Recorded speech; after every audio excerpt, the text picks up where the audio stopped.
Welcome back, everyone. Yes, we're continuing these intervals. I was not expecting it to be the same number, but hey, it is what it is, bruh.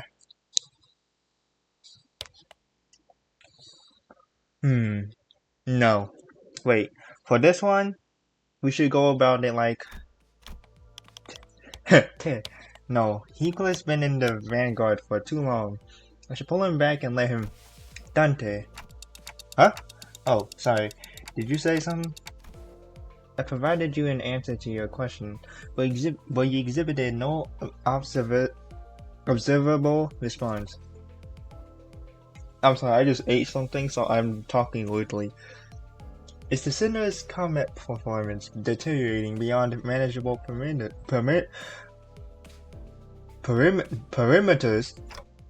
No, things aren't that bad, but it's just hard to focus on one conversation when I'm trying to support battles happening in completely different places at once.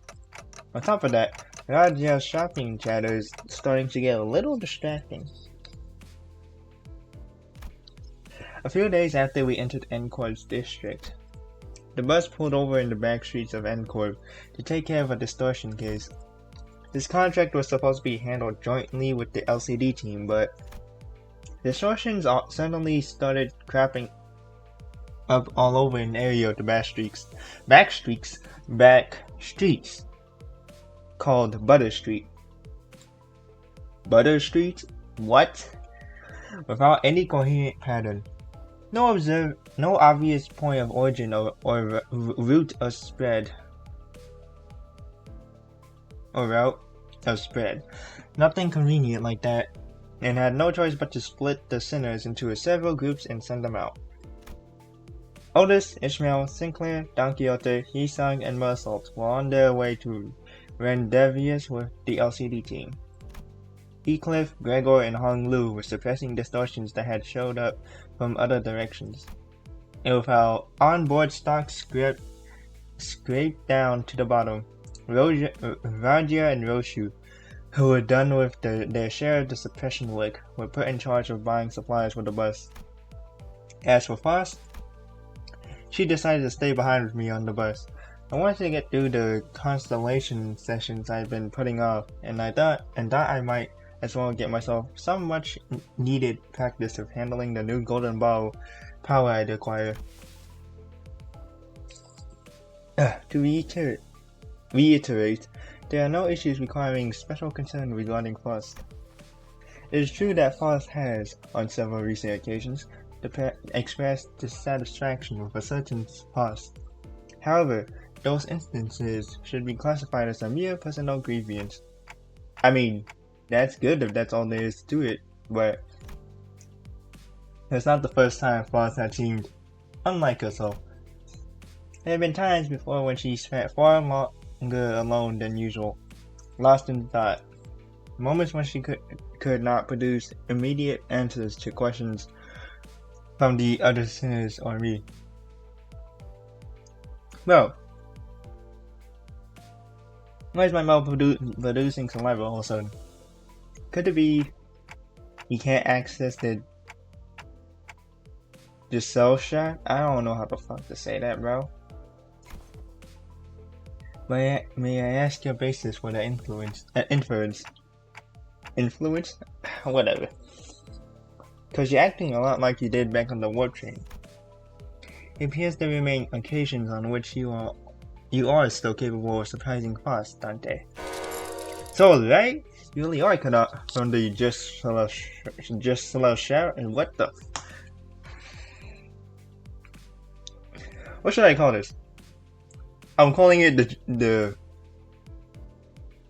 I'm just gonna say G. That was not intended as a confirmation of your conjecture. Maybe she's saying that while she can technically access the G, it may as well be that she can't. She can't? You know what? No. I'll just say group chat. Yeah, there we go. That's pretty much what it is at that point. I wish I could ask more and get to the bottom of it, but the way she was sidestepping the subject told me that prying wouldn't give me any further insight.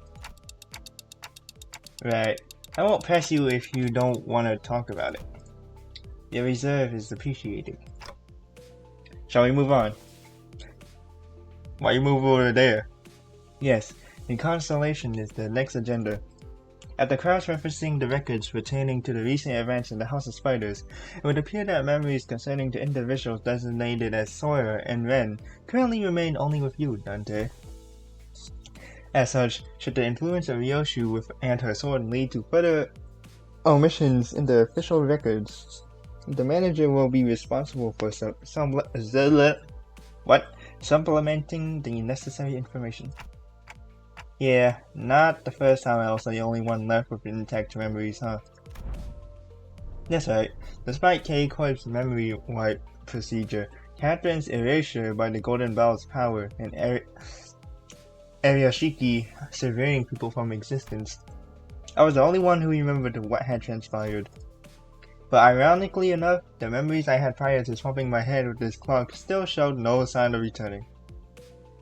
Hey man, maybe it's because since you don't remember yourself, you can't forget shit now. I don't know, bro. This is... I'm not the author of this story. How should I know? Why won't my old memories come back though? Is it because of this clockhead? Speculation based on your experience with the bus team thus far will not meaningfully contribute to the recovery of your former memories, manager. Inductive reasoning conducted from memories with gaps, after all, is bound to have structural limitations. Bungi would serve as an adequate analog. Bungi? Yes, Bungi. Receiving feed and increasing in body mass alone would provide it with no meaningful basis for identifying the purpose of returning. Even at the terminal stage, when exposed to kitchen instruments and the heat of the stove, its limited experience would prove inadequate to constitute an understanding of its ultimate fate and purpose. Likewise, the ultimate answer to your doubts can only be obtained from the whole of the experience that you will have accumulated at the terminus of your entire journey, that is, your allotted mission. Because treasure awaits at the end of the road, at the end of hell. And that treasure will give me back my memories in my head, also. Indeed, at the end of the road, you'll be able to engrave your aspect. I still have no idea exactly what aspect means, or even what is an object, but if I know one thing, it's that the me from before all of this began had wanted it badly, obsessively, desperately. It's more like an instinctive knowledge. With my memories gone, that feeling, however strong it is, does not change the fact that it's just another word with no discernible mental image. And you're not gonna tell me what it actually is, are you? The aspect. What it means, or why I wanted it so much. If it remains a piece of information that must be disclosed to you, then no. I am unable to tell you. Hey, no mind. You're still following the story acceptably. Please concentrate on the journey. More importantly, if you've grown accustomed to that incomplete power, current observation suggests you have yet to arrive at that level. Well, I've gotten pretty used to focusing on one place at a time, but keeping track of several places at once is still a bit rough. Otis's team is doing well in combat even without my direct supervision. And Nadia's team is shopping and not engaged in battle at the moment. Taking my mind off them would prove much easier. But that wouldn't give me the much needed practice, so I'm doing my best to keep an eye on every sinner's status. Sufficient stop it, mouth. Why you keep producing saliva? Oh, excuse me. Oh, yo. It wants to be so annoying to me right now.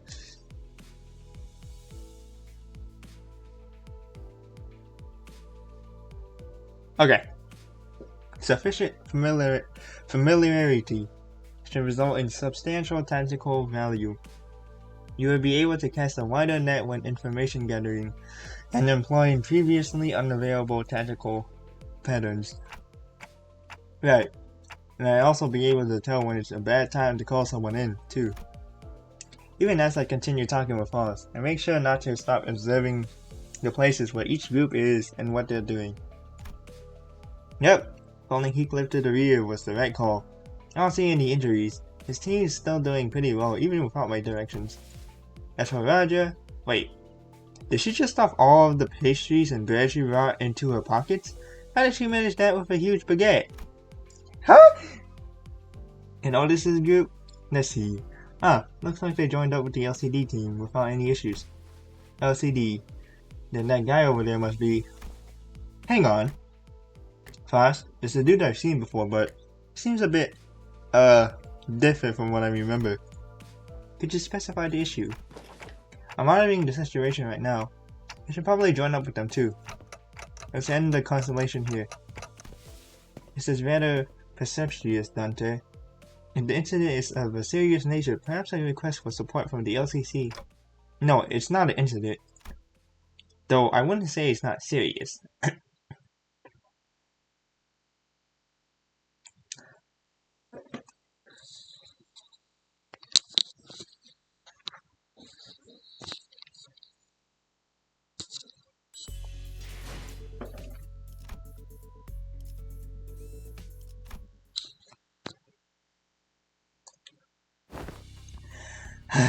This is going from bad to worse, really. Dante seems to be tied up helping the other groups. Otis's command calls have been working out well enough, I'll give it that. We managed to hold the line better than expected, but we're definitely starting to feel the strain. What? Why are you waving your hand, Oliver? Arm and hand signals? Huh? What signals? What's swinging the arm sideways even supposed to mean? You don't know? It's scattered. No, it's scattered, damn it. So scatter.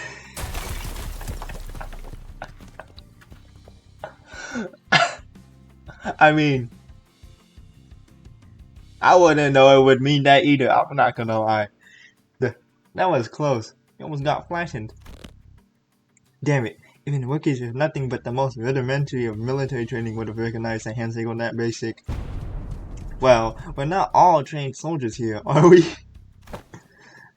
Verily, the flourish of a single hand doth indeed make boast of a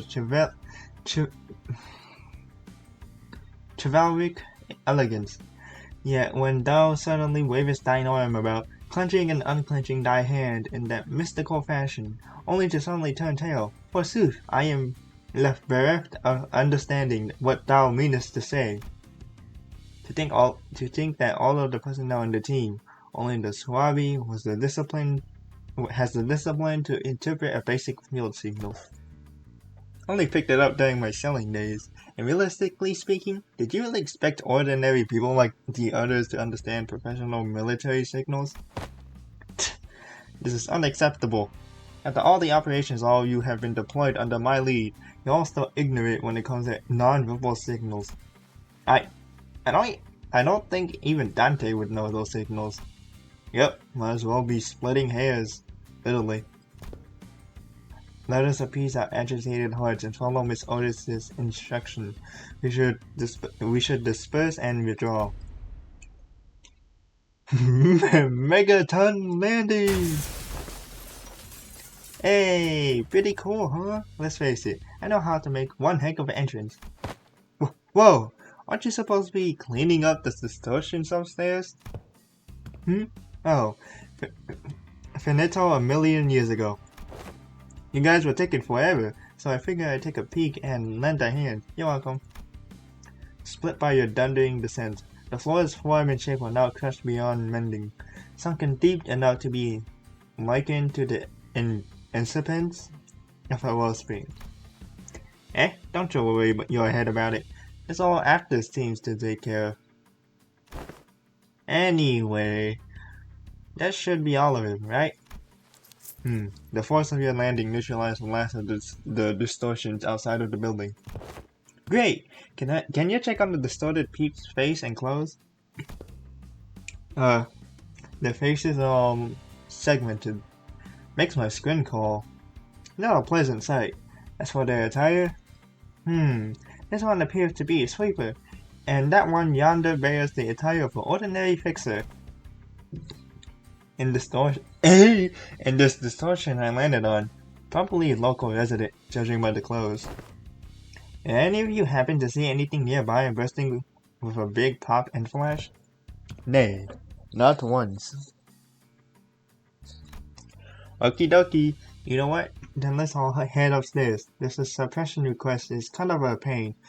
We'll need to put together a nice neat plan before we start poking it toward. A plan, sayest thou? How? Was this not a mere matter of slaying distortions where they stand? Huh? Wait, did nobody brief you? This has often been the structure of our assignments. We are given instructions, we perform them, and only afterward do we begin to perceive the nature and contour of the task to which we have committed our hands. Really? Well, guess every department has its own way of doing things. No big deal. I'll explain everything once we're upstairs. Oh, by the way, you didn't get to meet the whole team last time, did you? Only our new girl. This time that dude, Mr. Bamboo-Hatted Kim's also here, so... Huh? He's okay now? Sure. Sure he is. You'll be surprised once you see just how okay he is now. But last time you said he was still under treatment. To be precise, I believe Miss Angdu stated that his mind is yet to regain its former tranquility. Aha! Oh, that. You'll get it once you see him. I feel like we'll just end up having the same conversation twice if I say anything about it now. You have arrived. It's blinding. It's so bright. The midday sun is pouring in like crazy. And yet the warm tickle of the sunbeam is rather agreeable. No, this is not sunlight. It is unlike this. There's more to the sunshine than its warmth. And what exactly is this light? Why is this thing on again? It's bright enough to fry my eyeballs. Apologies, Lady Ezra. I'm yet to be accustomed to this machine. This is my first time laying a hand upon the complicated workings of such a contraption.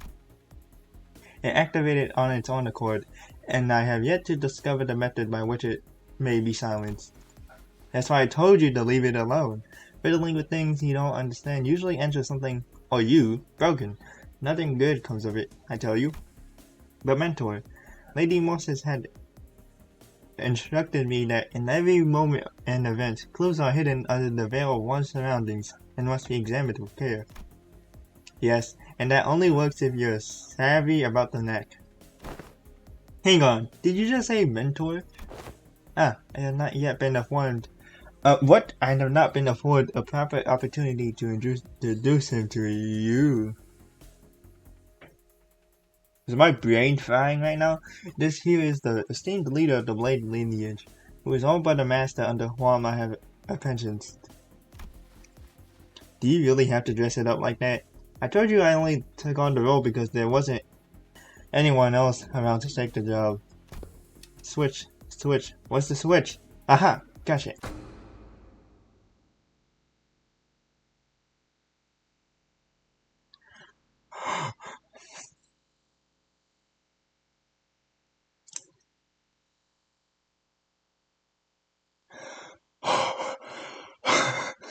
Okay.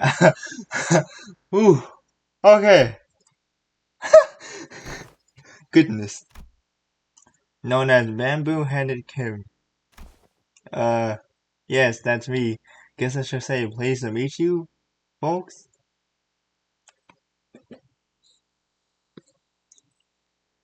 I can see how misleading that is when you see that for the first time. Not gonna lie, I thought he was also standing there. Well, I'm gonna be dead honest. So seeing that switcher was insane. Okay, so... more often than not, first impressions are prone to change. The Bamboo-Hatted Kim, I remember, was the man who drowned in his own fathoms, blaming himself for his powerlessness with a listless, heavy voice. That, however, had been a while he was distorted and sunken into himself, so I figured his original personality might be somewhat different. But this is not just somewhat. His personality isn't even in the same ballpark as my expectations. You telling me this guy here is bamboo-headed too? Yep, we double-checked with Ezra, and she said he really is the same guy. Whoa, that fire on your head's not hot at all. Fascinating. So, how the heck did I forget this?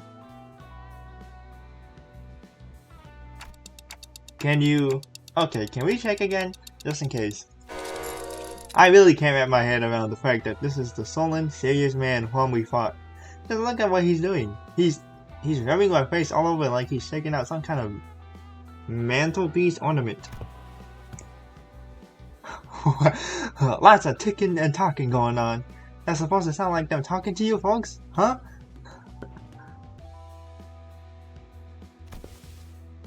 Further confirmation would be redundant, Dante.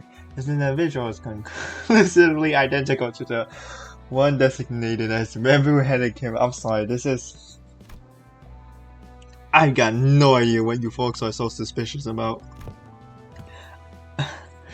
Angdu, just what exactly have you been telling people out there about me? They're all staring like they see the ghost. I told them you're a gallant and formidable warrior mentor. But they don't look like they've heard the most flattering things about me. There, don't you hear it? The faint undercurrent of disappointment in the ticking. I also told them that you are a man of few words, but with much affection for the followers under your command. That is not a few words so far when we have met him. Angdu? Yes, mentor? It's a complete and utter lie. Man of few words is definitely not something you can say about a guy who's as talkative as me, don't you think? Yeah, I spoke no falsehood. Although your conduct is rather shallow and perhaps less refined for a leader of an organization, you are much more reserved and taciturn? I don't know. When conversing with those unfamiliar to you, are you not? No matter whom one may be, one is bound to inspire either approval or disapproval from those around him, so I refrain from mentioning any truth that might invite the latter. To even hint at anything that might tarnish the reputation of my master would not be unlike spitting on his name. And mine, by extension. I simply had no reason to put on airs in front of my own folks. In any case, oh, so you can't see anything if I block this part, Do tell, how many fingers am I holding up? Those are not my eyes, you know. Your own folks, huh? Then you have already acknowledged and accepted that you now belong to the Limbus Company.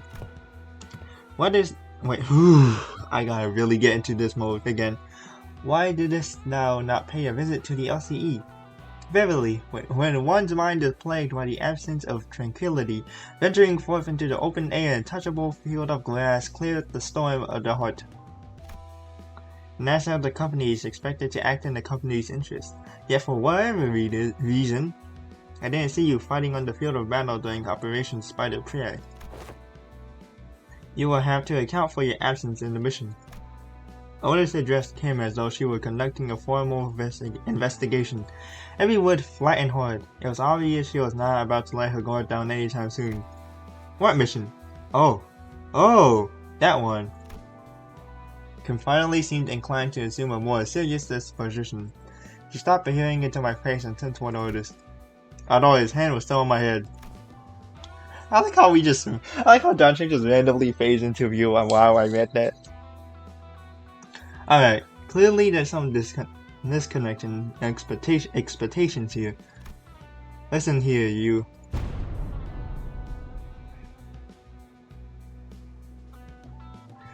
I'm really not all about that hard, bothersome work. Get what I mean? The real disconnect was between his stoic expression and the words coming out of his mouth. What? So, let's talk about the kind of fellow I am. Meet the resident layabout, who's forced to do his job, with round 2, I may add, Only when he's got absolutely no other choice. I'm really not some big shot dude's apparently been promoting me as, folks.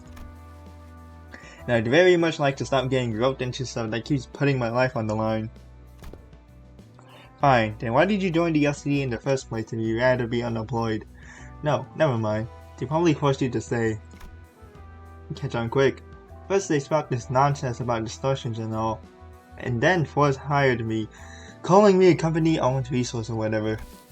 And the other day, they were again on about, what's his name? Golden Bow? Yes, they invited me on a tour to another department to listen on some important presentation. Oh my god, my mouth again, bro.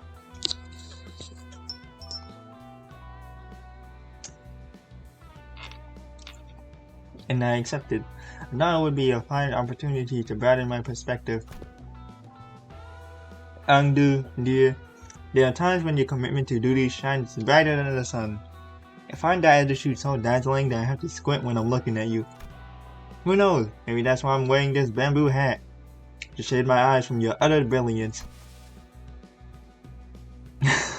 Oh, sorry, her face. Do you mean to say that you are in need of a shield to protect your eyes?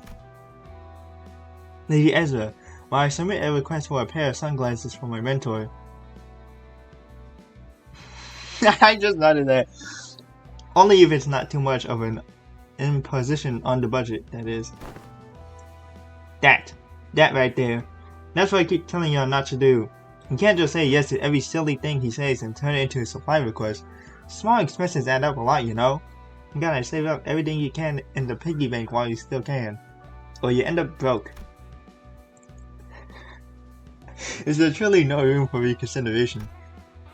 No means no. Then pray make the purchase for me. I shall cover the cost myself. No can do. Wait, what? What's his face? Bro. They're just talking and meanwhile he is making faces in the back right now. My poor mentor is in a state of great discomfort, yet I possess neither the wisdom nor the knowledge to navigate the silver tongue of merchants and the maze of stalls to locate the very best item. So I must beg this favor of you. You're giving me a freaking headache, girl. I'm aware that you and yours are no strangers to such dealings. There's no one else I can trust to complete such a procurement with the swiftness of the wind. You know what? Never mind what I said. I'll just get you what you want. You heard the gentle lady mentor. Your suffering shall soon be alleviated. Right. My apologies for interrupting you amid conversation. Pray continue. Jesus, you had reached the point where they invited you to tour another department.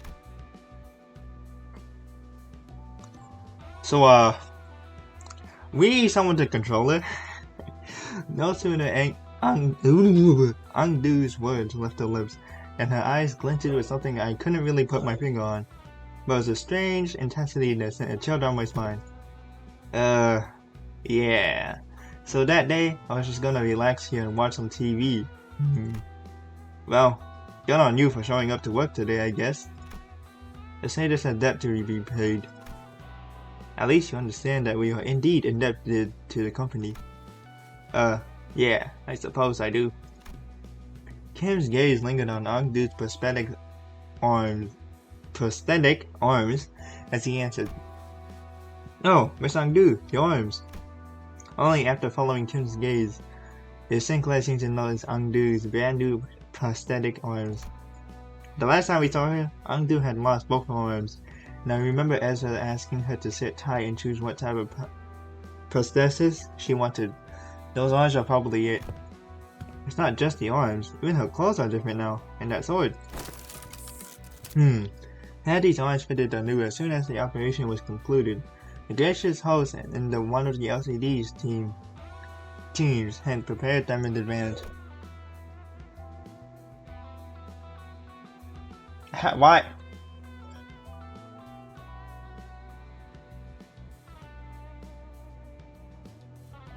Okay. With evident satisfaction, Angdu held up her dark metallic wrists. This! Oh my god! As if to showcase them. The components fixed along her arm clicked and rattled, unfolding for a moment before neatly folding back into place. Oh, such graceful smoothness led to machine articulation. 'Tis as though I am beholding the marvelous prosthesis of the illustrious Siegfried himself. Yep, the showcase would have gone lackluster without that trademark reaction. Those are strikingly similar to Schwartz Industries N7 lineup, but I thought that model was discontinued. Nah, not theirs. It's one of the prototypes developed by LCD's Phenomena Deciphering team, and they put him on her for trial. Doubt you'll find another like them, based on technology spun from distortions. Oh, I see. For a brief moment, Sinclair's eyes lit up as if he had glimpsed something that brought him back to a memory. Then just as quickly, he fell silent. Whatever he wanted to say next, catching in his chest. There's something troubled you, Master Sinclair. Yeah, that was not out. You can tell I was not expecting her to say Master. I was gonna say Mister. I'm like, wait a minute, that's not what that says. Oh, whoops, whatever. It wasn't hard to understand what struck the tender memory for Sinclair, and why it cast a shadow over his face. But, sorry, this reminded me of something from a long time ago. My dad used to work with prosthetics before he passed away. I thought this was the exact same model I saw back then. It appears I lacked tact. These arms have stirred a painful memory within you. For that, I apologize. It's alright, I'm fine now. Sinclair's voice still carried a faint tremor, but beneath it, there was a firmness that had not been there before. He really had grown a great deal. You can thank yours truly for picking the sword. I was there with her. I did inform Lady Ezra that any blade that could serve as a weapon would suffice, but she insisted on browsing the goods. I dare say I was given the opportunity to lay my eyes on every type of sword I could ever hope to see in this life, walking through the workshop street that day. Oh please, girl, we walked for just 4 hours, that's nothing. While everyone was distracted, taking in Ang Bi's new outfit and equipment, Kim had quietly slipped away from the crowd and crouched down in the corner. He was rummaging through things scattered on the floor, picking them up. Is he pocketing them? Anyway, where's this place supposed to be? What are all these things? It's basically a wreck now, but there are strobes and that cloth backdrop over there. Maybe it used to be a photo studio? Oh, I could explain why there are so many photos stuck around the place. Probably? This thing definitely looks like a camera at least. Sinclair picked up a small cylindrical object and turned it over in his hands, studying it with curiosity. What do you suppose this is? A battery, maybe? There's some kind of strip inside. Let me just pull it out. No, that's... Otis shouted a sharp warning at Sinclair as if she had realized something. But Mersal's hand shot out before she could even finish, collapsing over Sinclair's wrist before the strip could be pulled out. What? What did I do? Exposure to sunlight damages these objects. I already pulled a little bit out, though. It can be rewound. Carefully rotate the rigid section on the cylinder. I'm currently blocking the sunlight from reaching the exposed section. Damage is of no concern. Oh, okay. I mean this one, right? This is the part that rotates?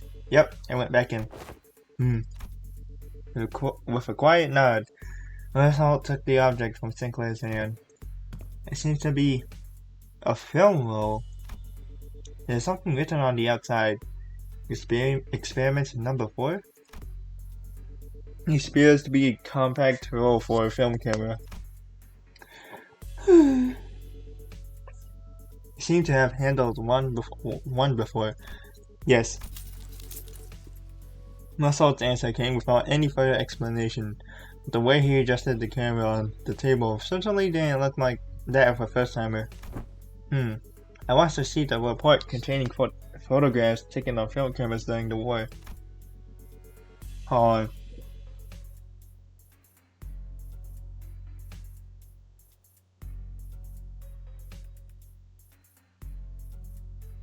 Okay. Film rolls used by NCOR were particularly difficult to falsify. They were often used to collect intelligence during secret operations. The film fixes light directly onto the medium, from what I've heard. A peculiar expression flashed across Ezra's face as she regarded Otis. Perhaps it was the mention of war that caught her attention.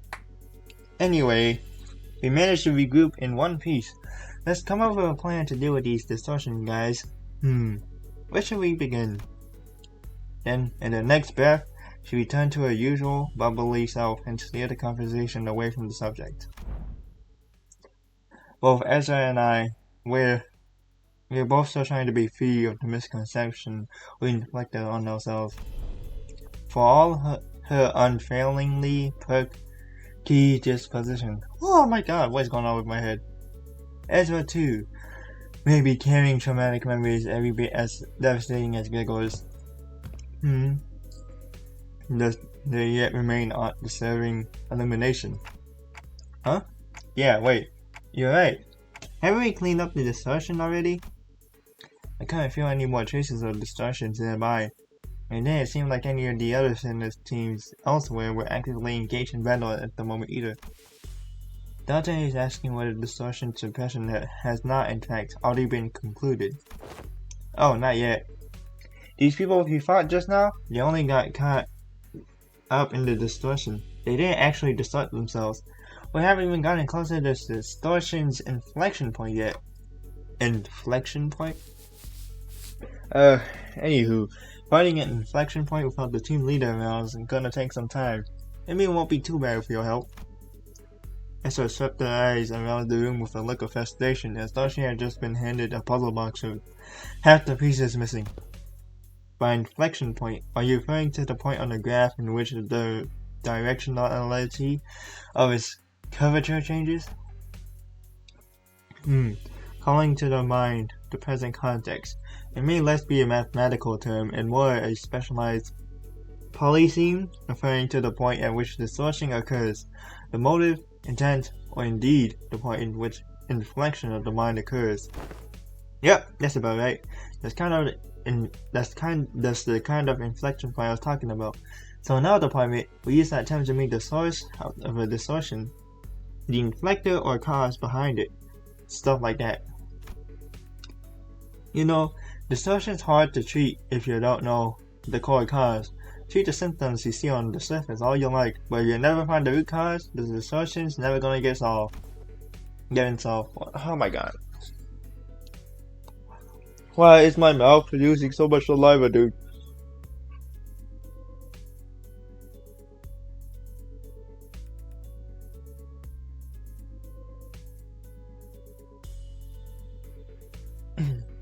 Okay.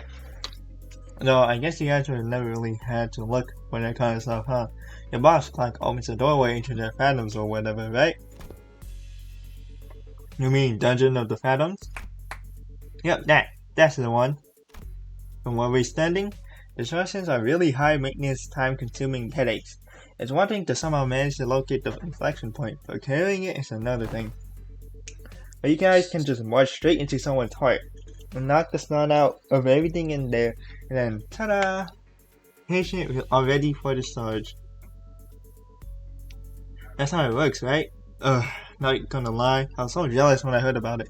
I almost bit my sleeve off. Vividly, I thought your team would set about resolving distortions once the foe was vanquished, as we all want to do. Was that not so? Of course not. Why would anyone come to us with a distortion suppression request if it were that simple in the first place?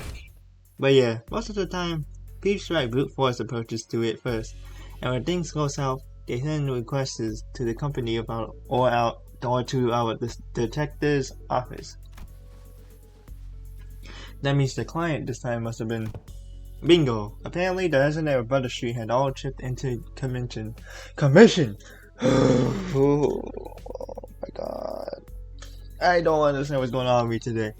All kinds of agencies like the Zwei and the Combat Specialized Fixer Office says, but none of them can actually do things right. The junk got passed on to us, meaning the distortion I'm really hating the fact that there's no voice acting now. I was fine with it until this stupid bullcrap is happening to me. Phenomenon related to this kind of photograph is still occurring unchecked somewhere on the streets. Exactly. That's why we gotta find something. Anything that might count as a clue. Ezra gazed down at the people lying on the floor with a complicated expression. Neat ash gray suits, and the logo on the collar of their uniform in briefcases. Hey, isn't that N-Corp's logo? Come to think of it, wasn't Mercer was once employed by N-Corp? What? You used to work with those people? Yeah, he did mention that he used to work at N-Corp. Maybe you can offer us some insight. Do you know who these guys are, Mercer? Yes, manager. These are N-Corp Class 2 staff members.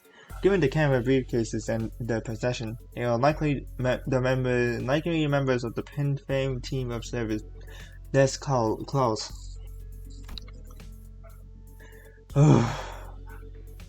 Mercer recited the information as though he were pulling it from a file he had already sorted and placed in the back of the shelf in his mind. Okay, Pin Fame team, huh? Anything you can tell us about them? Yes. It is one of N-Corp's many field departments related to the information gathering and processing. Their primary duties include the handling of N-Corp's internal information, analysis of N-Corp's internal intelligence, and the sorting and arranging of N-Corp's internal information, and intersector. That'd be enough. Whoa, is he talking? Is he a talking encyclopedia or something? Yeah, nothing to be jealous of. You think it'll be okay if we borrow him sometimes? Might be an issue for us if we just went and borrowed our team's encyclopedia. Looks like everyone agrees that he's an encyclopedia. Anyway, your encyclopedia is right. They're from N-Corp's Pin Fame team. Seen them a few times before in N-Corp's nest. But why would people already busy enough dealing with nest affairs come all the way out to a shabby backstreet like this? Got any guesses? I am unable to determine that. The possible range of connection between the two pieces of information is extremely broad. Listing every relevant reason as to why they may have come here would require a considerable amount of time. Therefore, I will not present a determinative answer to that question. Ezra is staring holes into me with an unspoken, "Is this dude always like this?" Wouldn't pull any answers from me, you know?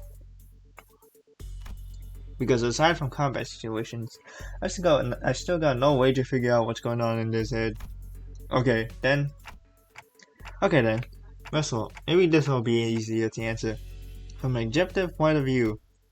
And that was when I noticed something I never imagined would happen. Russell's eyes widened, his gaze fixing me with such force that I could almost feel the faint tremor in it. A leveling stare that came with, "There is no such thing as an objective point of view, manager." Clipped tone and a look almost bordering on rebuke. A given judgment may seem infinitely close to objectivity,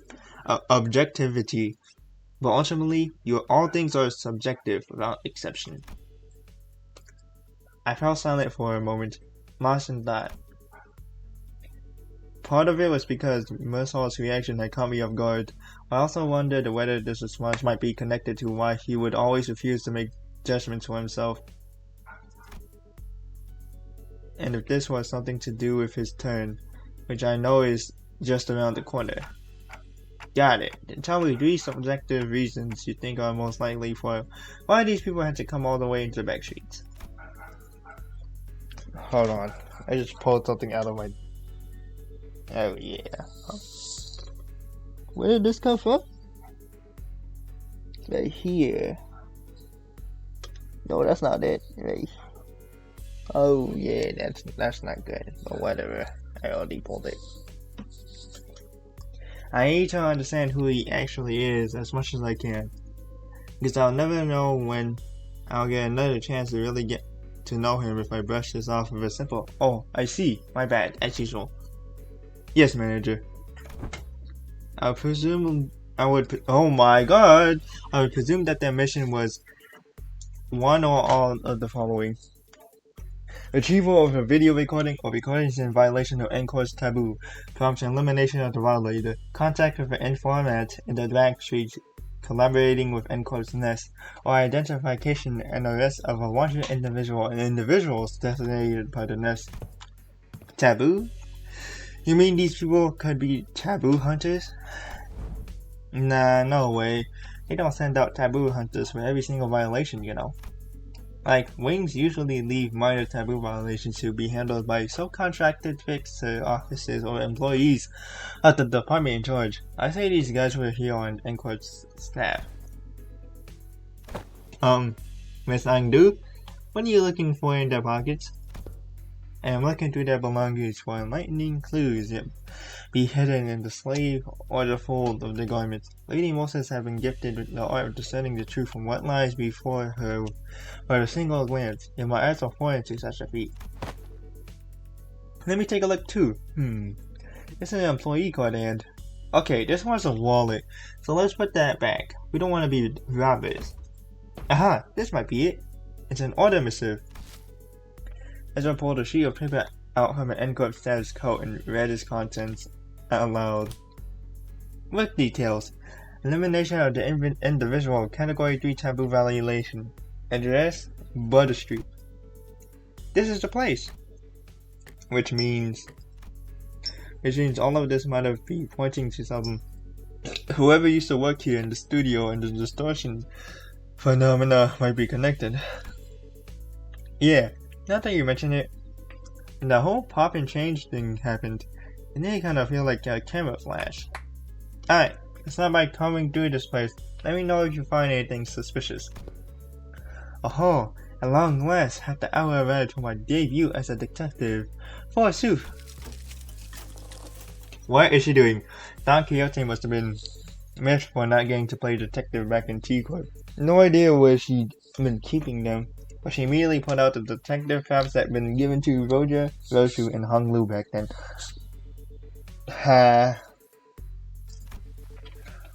Really, I had foreseen that the day would come. Fortunately, Otis wasted no time putting an end to Don Quixote's badly tired shenanigan. A sharp dressing down from her was enough to make dejected chivalric adventurers stuff the costume away. Okay then, we should get moving too.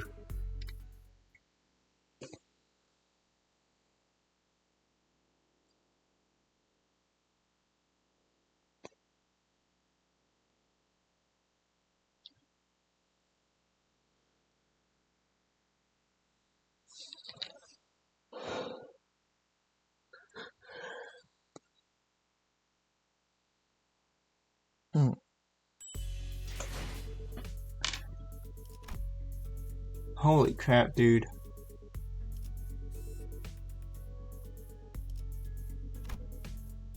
Oh, we got fixed. Okay, let's use fix. 1, 2, 3, 4, 5, 6.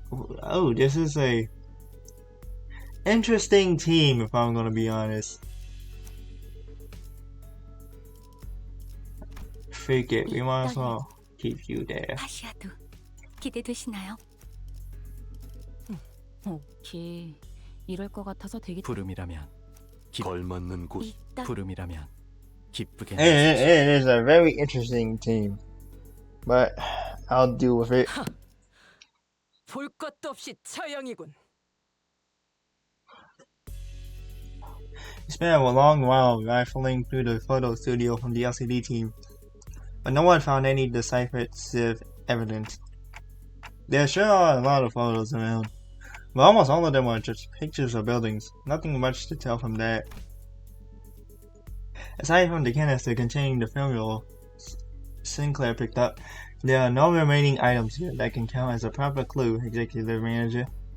I've confirmed that the rest are all empty plastic containers, and it's probably best to check the contents of the film roll directly. Yes, Executive Manager. I'll find a way to develop the film. Did you guys find any sort of photo development room or equipment nearby? It's such a little bit more before we see what's in that film roll. Mentor, what do you make of this object? For the 8th time, Ungdu, I have no idea.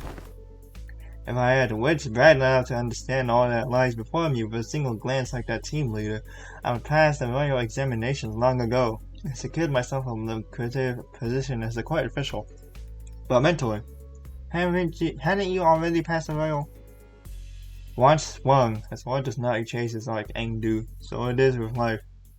There is no undoing what has already been cut. Thus, it is unnecessary to dwell on what can no longer be undone. There is no after for what has been slashed away. Not for you, Mentor. Aren't you not dwell on what can no longer be undone? I misspoke. I did not mean it that way, Ungdu. I merely meant to say that I do not wish to recall my past. I am aware. You have told me as much since long ago.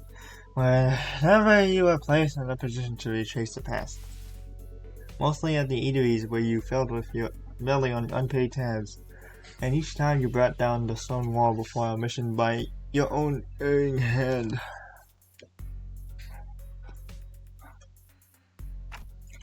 Those are exactly the kind of things you should never forget.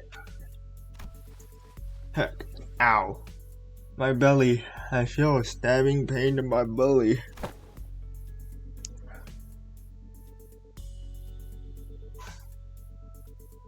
Oh.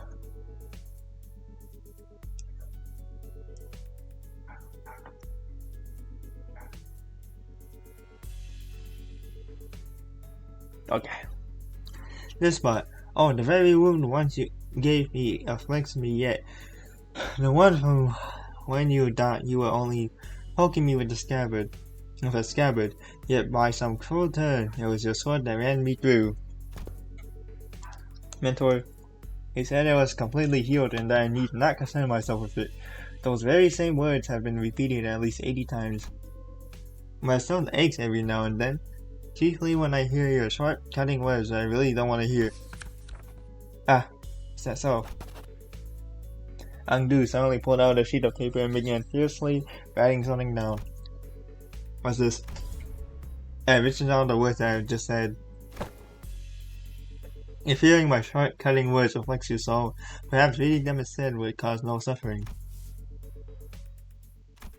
Kim's face began to contort like a wet dish towel being wrung dry. I really can't believe this is the same mentor Ungdu follows so devoutly. Where's all that dignity and forbearance Ungdu said he had? Young Ungdu, there's a matter I would ask thee. Apparently I wasn't the only one who felt that way about him. Pray, speak freely. Yes, may perhaps be a discourteous inquiry, but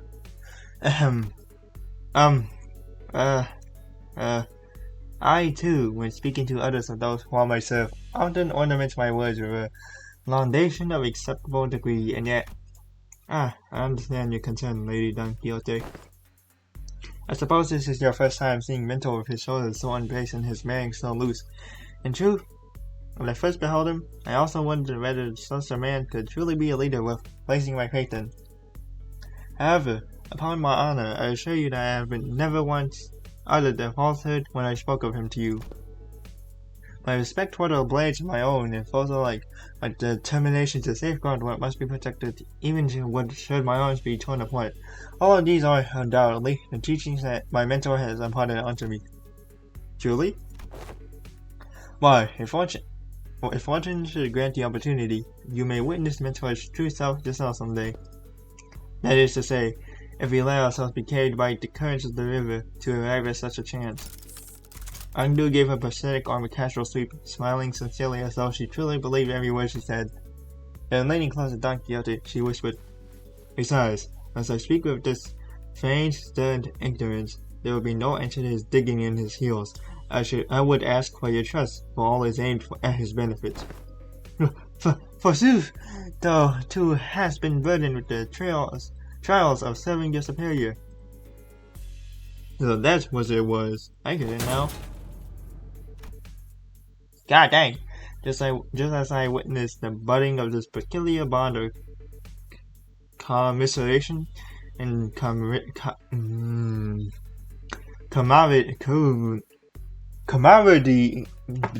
whatever, between our chivalric friends. The door leading outside was flung open with a loud slam. We have arrived at the target location. It appears that the advance party has already been defeated. Wait, who are these people? Didn't they say there was only a single violator? Oh crap. Looks like it's too late to talk our way out of this, whatever excuses we come up with. Oh boy, this is not gonna go well. The same thing happened last time. When I saw the N-Corp employees, I thought we had the wrong intel, and all of a sudden, a flash blinded my vision white. Yeah, I got flashbanged. As though I had stared straight into a burst of searing light, so intense and bright that it made my head swim. Yeah, there was the same pop and... My vision blinded. The only thing I could make out was Ezra's soft murmur. Until even that came to a stop as the breathing hushed. Oh! It didn't take long for me to realize what was happening. Seeing it again doesn't exactly warm the heart. What did you say, young you? Though S-Corp may indeed be passing through hard times, this alley was not quite so wretched in form, was it, Mentor? Is that right? Looks much the same to me. This place. Did we just get teleported to S-Corp? No, Dante. Though it generates a considerable sense of verisimilitude, this is... I think I know what this is. Oh, what's the line again?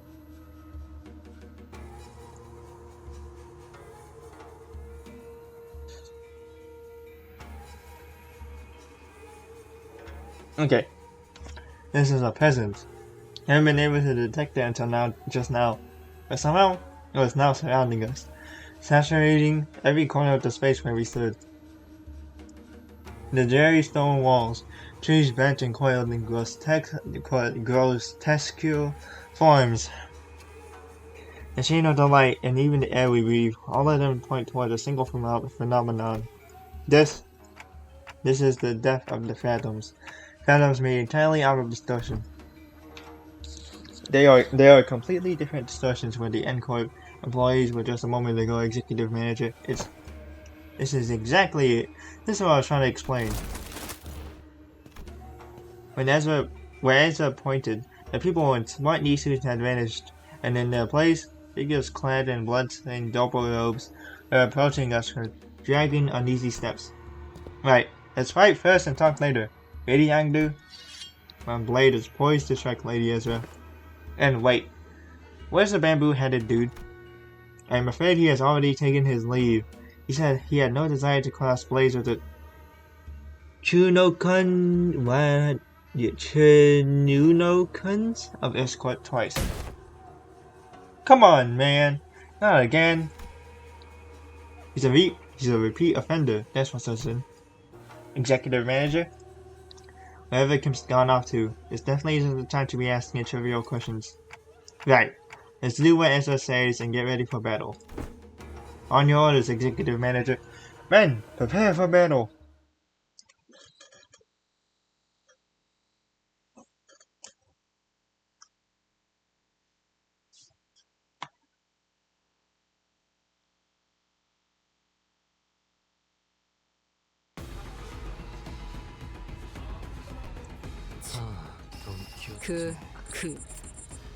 하지만 그래봤자 이번 전투를 잘 마치면 거다. 칭찬해주겠어.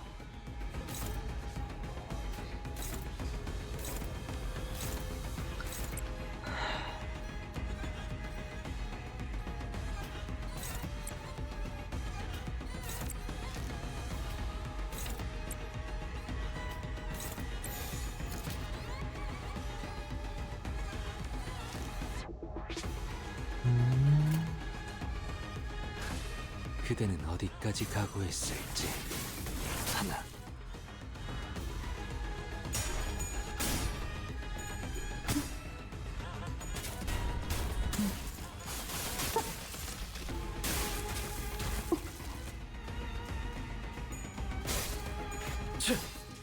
Well, dang, Sinclair.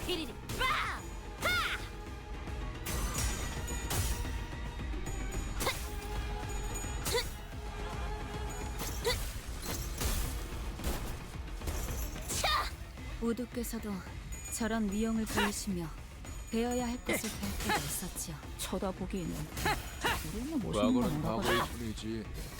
본국 제일검조차 아니었던 내게 자랑할 만한 우영이 뭐 있다. 그쯤 해줬으니 보장자 They really want to murder that guy. 엄마는 무기라면 뭐든 잘 다뤘어. 그중 그렇지. 제일 뛰어난 건 검이. 바로 그거다 딸래.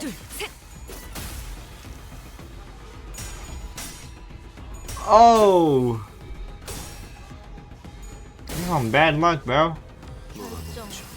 해군. 초월. 생각이 지령에게 불확실한 많아지니 것은 없네. 저런 실수도 나오는구나.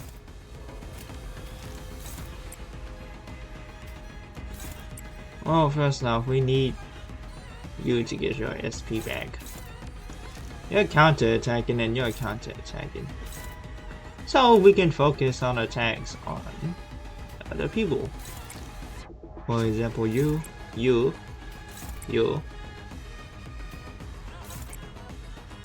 No, you.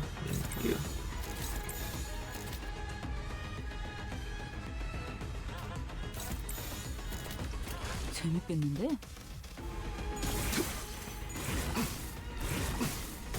내내 유쾌하게 그대 어허. 선택받았으니 이제 싱수에선 벗어났나?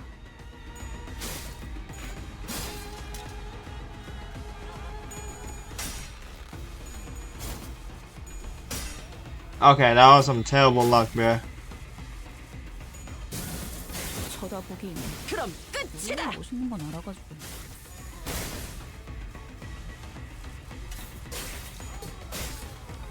아비규환. 취약한 마음과 자아일수록 누군가가 만든 자아의 껍데기 속에 의존하고 숨고 싶은 법이라지만 그럼에도 재밌는 구경이었단다. I don't think you're ever gonna, you know.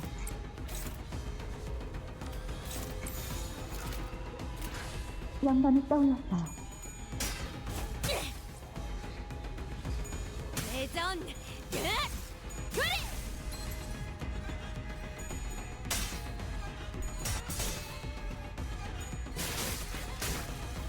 이어 단단히 포기하지 마시게.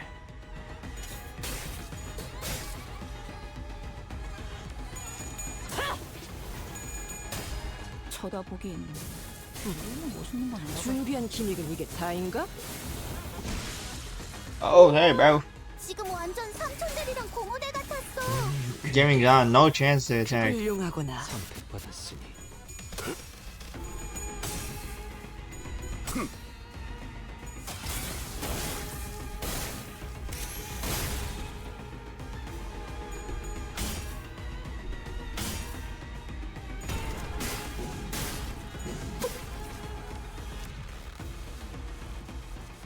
어릴 땐 몰랐어. 왜 엄마? And then it decides to choose the one thing that is not as nearly good. 그 외부 강사들. 손가락 안에서. We need to get your SP up. 너희가 보여준. Actually, no. 혹은 더 You 대단한 can 기술. get your SP back up. We'll have you guys attack. Okay. She can get her SP back up. 거긴 킬존이다.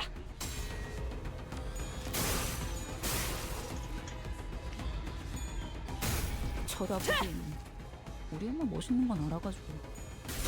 그렇지. 자, 바로 그거다 딸렘.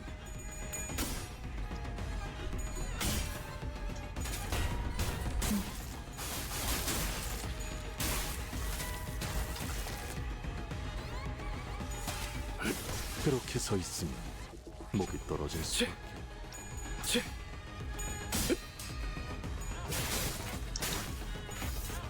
단단히 포기하지 마시게. 억제 완료.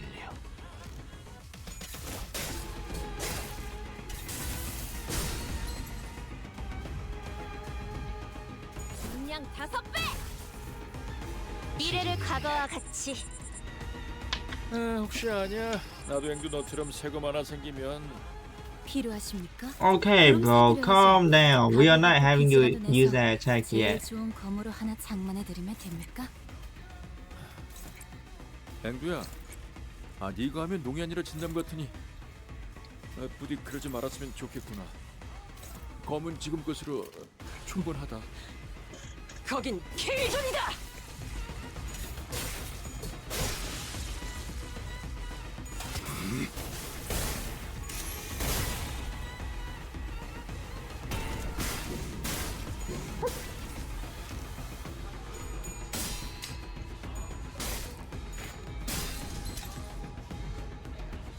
지루하군. 하지만 이런 시시한 전투에도 긴장감을 불어넣어줄 비장의 예술이 하나 있지. 박수갈치는 언제 보낼 생각이지? 예측할 수 없게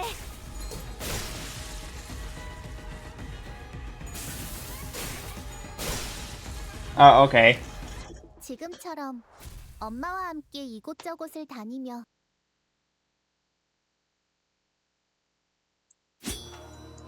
That should be all of them.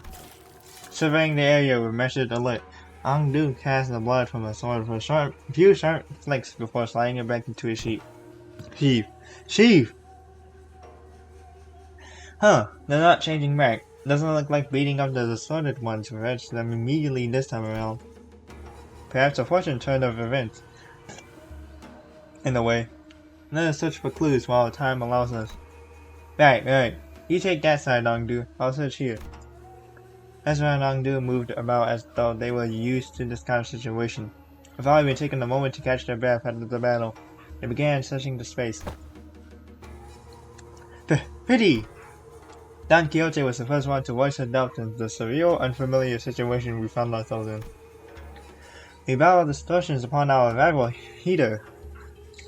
Yet never before have I beheld our surroundings change with so sudden a flash.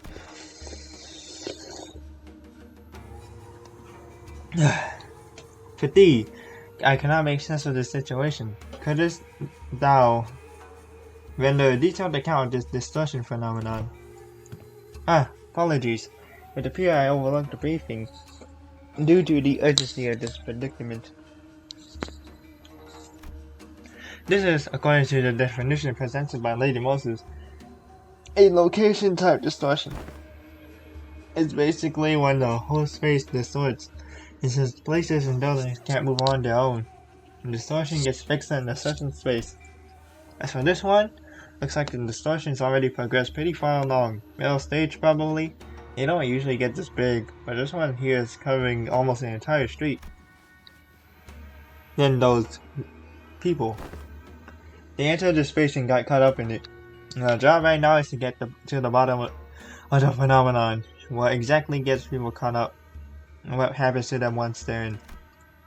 Of course, we can't really rule out the possibility of a powerful distortion that's encroaching upon its environment. Oh, by that, I mean when the distortion blazes into the space around it and warps it. Oh man, I'm actually talking like our team leader. Rubbed off on me, I guess. Ezra continued with a sheepish giggle. In any case, we won't be able to suppress or cure the distortion even if we whoop these guys' asses 100 times. We need more clues to help us locate the inflection point. Maybe we should examine these people over here too. Recall, Ezra directed our attention to rows that collapsed all around, all of them clad in double robes. And these are the glyph emblazoned upon their headbands. True. Bespeaks propulsion and pursuit, and marks them as I don't know how to say this, bro. Chunukans? Functionaries charged with scoring and hunting a runaway novice. He hail from the homeland as we do, and I'm surprised that you know of them. I could hardly fail to know, for I, too, was once enumerated among the quarry. Scientists and technicians were daily being dispossessed of their stations in escort, after all.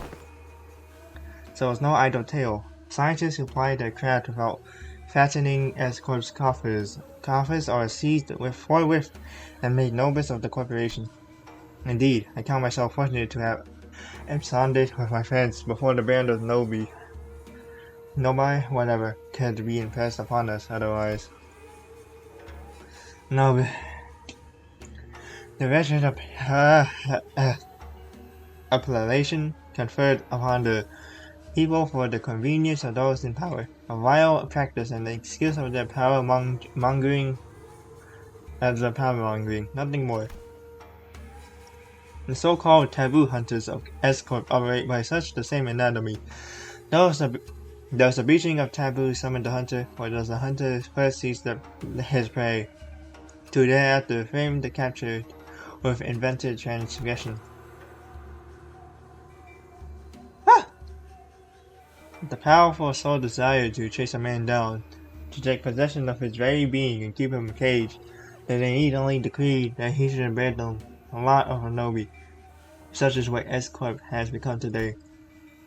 My mentor, too, is one of the victims of that accursed practice. And could these people have been sent out to capture your mentor or Yi-Sang? Or me, perhaps, or none of us. You mean to say that they may be conceptual forms of unokans generated by distortion? That is a plausible conjecture. We are getting nowhere this clue hunting. With a heavy sigh, Otis pressed her fingers against her brow as if her head was starting to pound in frustration. To delve further into the matter, it is necessary to determine why the S-Corp and its Unokans? Or the Unokans have appeared as the motive of this phenomenon. Considering the course of events we have seen so far, would it not stand to reason that the distortion stains all nearby things with memories most foul? Oh my god, the presence of Unokans suggests a possible correspondence of Yi-Sang's memories. Conversely, however, the absence of T-Corp's time collectors weakens that hypothesis. In which case, the most plausible theory is that this particular distortion could have stemmed from bamboo-handed Kim or Angdu's memories. Angdu furrowed her brow and frowned her thought, as though she couldn't grasp the full picture of the problem. I've seen a few distortions that show trauma or affect their surroundings. But this one? I'm not getting that pop of inspiration. Can't even guess at what this distortion wants either. Stop it! The white flash of light suddenly drowned my vision again, as Azra clutched her head and cried out with annoyance. Ah, if only the team leader was here. Cracking this would have been a piece of cake. And we're back. So this is why he kept asking whether we'd seen anything bursting with a pop. The N-Corp employees must have it rough too, getting dragged into the distortion like this. I mean, what else were we supposed to do?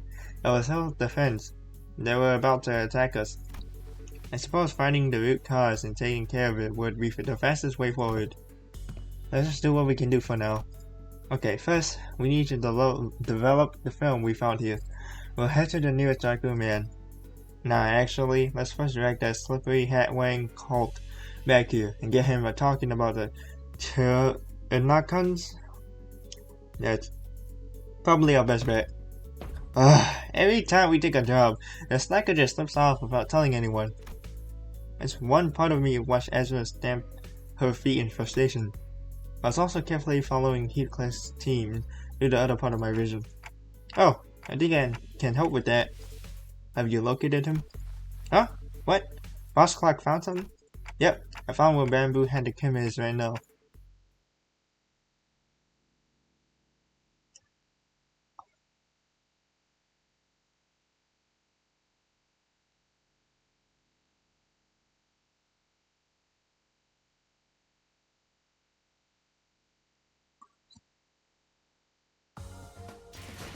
완벽하게 수행되었지 않은가. 하지만 Oh, 아직 well, looks like that's the end of this part. 그렇다. Oh my god. 여전히 난 Finally, I can take a rest of speaking, bro. I don't know what's going on with my tongue, but it's something. Whoops, I did not mean to click that. Oh, did I just see like 2 free polls? Well, I mean, technically I got like 3 more. So, yeah. So, bye-bye.